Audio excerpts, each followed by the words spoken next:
Assalamualaikum warahmatullahi wabarakatuh. Perkenalkan, nama saya Agnes Doktiana, NPM 1712-0040. Saya di sini akan menjelaskan materi ke-9 dan ke-10 tentang mata kuliah perspektif global. Yang pertama, materi ke-9, virus corona. Segala macam berita secepat kilat bercerita tentang virus corona. Seluruh dunia tidak ada yang hidup damai. Semuanya merasakan betapa takutnya hidup dibayang-bayangi COVID-19. Dari orang terkenal ataupun orang biasa sudah menikmati berita, bahkan sudah ada yang menjadi korban jiwa. Ilmuwan sudah membuktikan bahwa virus ini berbeda dan bukan senjata buatan. Lalu, bagaimana dengan tenaga medis yang banting tulang, jutaan orang di PHK, dan ribuan orang meninggal setiap hari? Masa masih dibilang berita ini hoax? Hampir setengah tahun kita sudah merasakan hidup di alam yang terbayang virus corona. Hampir semua kegiatan tidak dapat kita lakukan karena rasa takut. Lalu, kapan pandemi ini berakhir? Akhir pandemi secara sosial terjadi ketika rasa takut terhadap penyakit berangsur-angsur berkurang dan masyarakat mulai hidup berdampingan dengan virus. Lalu, akhir pandemi secara medis, yaitu menurut Profesor Tom Coates, kasus virus corona ini berakhir jika ditemukan hanya sedikit korban dalam daerah tertentu. Di Indonesia kini ditetapkan zona kuning, hijau, dan merah yang katanya merupakan tolak ukur daerah yang aman atau yang bahaya. Namun itu bukan tolak ukur yang aman bagi daerah, karena untuk zona hijau bukan berarti aman dari virus corona, melainkan zona kuning dan merah terlalu bahaya untuk virus corona. Pandemi ini akan berakhir dengan cepat tergantung dari kinerja pemerintah dan kerjasama dengan masyarakat. Ada baiknya kita harus mendengarkan himbauan tenaga medis dan mengingatkan sesama untuk menjaga kesehatan. Banyak berita hoaks yang menyebar mengenai virus corona, dan hoaks ini menggiring kita ke penyesatan. Dimulainya bahwa virus dari Cina dan kemudian dibawa-bawa oleh sentimen-sentimen tertentu ataupun sentimen agama yang bahkan bisa memecah belah. Kemudian ada berita bahwa berasal dari pasar ikan di Wuhan ataupun yang lainnya.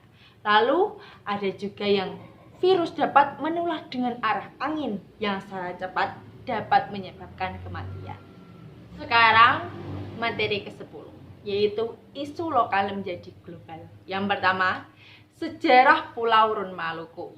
Pulau Run memiliki sejarah yang cukup mencengangkan. Pada masa pendudukan Inggris di Indonesia, Pulau Run Maluku pernah ditukar dengan Pulau Manhattan dan kota New York, Amerika Serikat.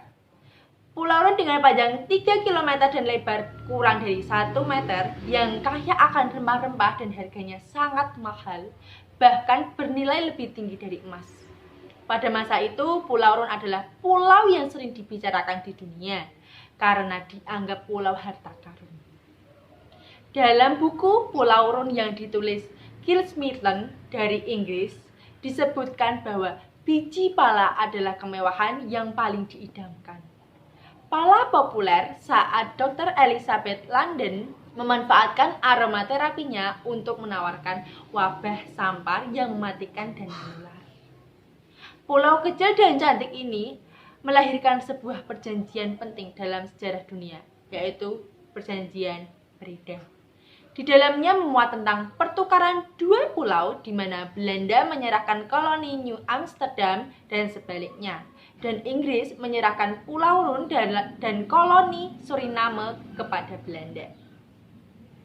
Seorang penduduk Pulau Run bercerita bahwa di zaman Belanda, pala diasap bukan dijemur. Dan pada saat itu, Belanda pernah juga menguasai Pulau Run lewat pertarungan sengit dan pertumpahan darah. Pertikaian ini bermula pada saat Inggris bertekad menguasai Pulau Run dan Belanda belum mengetahuinya.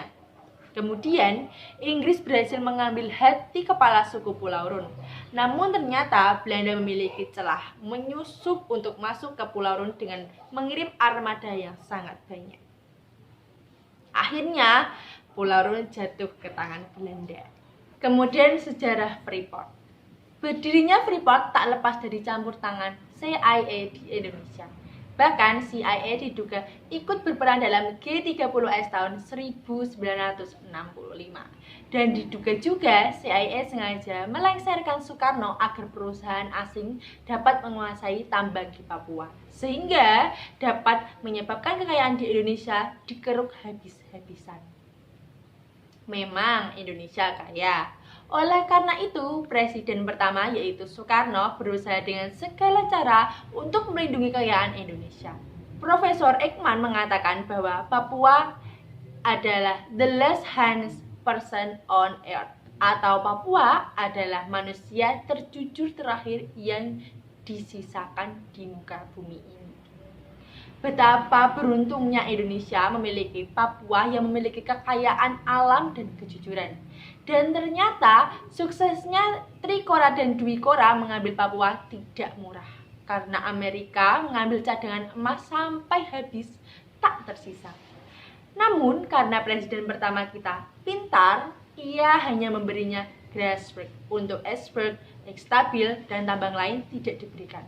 Jadi kita harus bangga mempunyai pahlawan seperti beliau.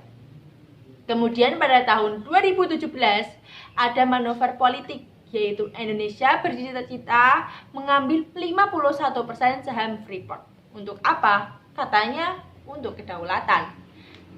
Namun alarm Amerika menyala, karena bagi Amerika tindakan Indonesia masuk ke nation threat atau ancaman bagi Amerika. Tetapi jika alasan Indonesia ingin untung lebih finansial, lebih baik menaikkan pajak, karena negara memiliki kekuatan pajak. Dan takutnya jika mengambil 51% Freeport bisa merugikan negara. Dan sampai saat ini juga belum terlihat untung setor 4 billion dolar dari membeli saham Freeport. Agenda kolonialisasi modern tambang nikel. Nah, terdapat kelompok 1% manusia yang mengendalikan 99% kekayaan bumi dengan mengontrol kehidupan manusia untuk mengembangkan ekonomi.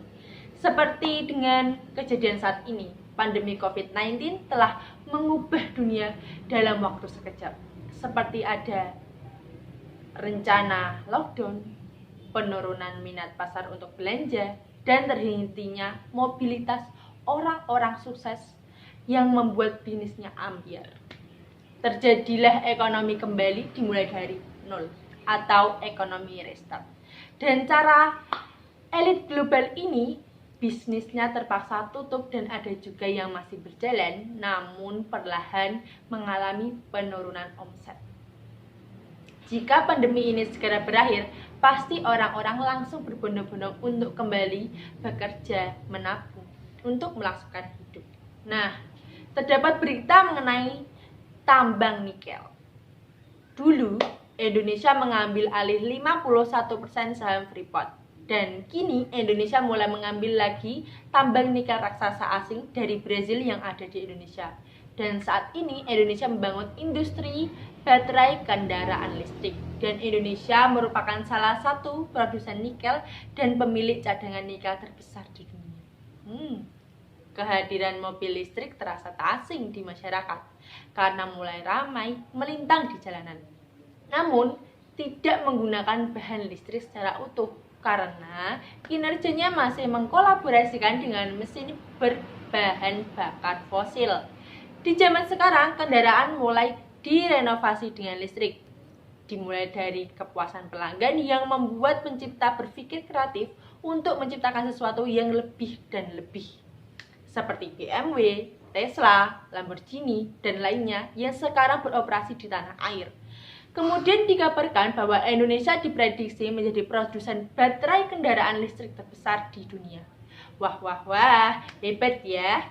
Menyikapi peluang ini, Indonesia akan membuat industri pengolahan dan permurnian nikel di dalam negeri.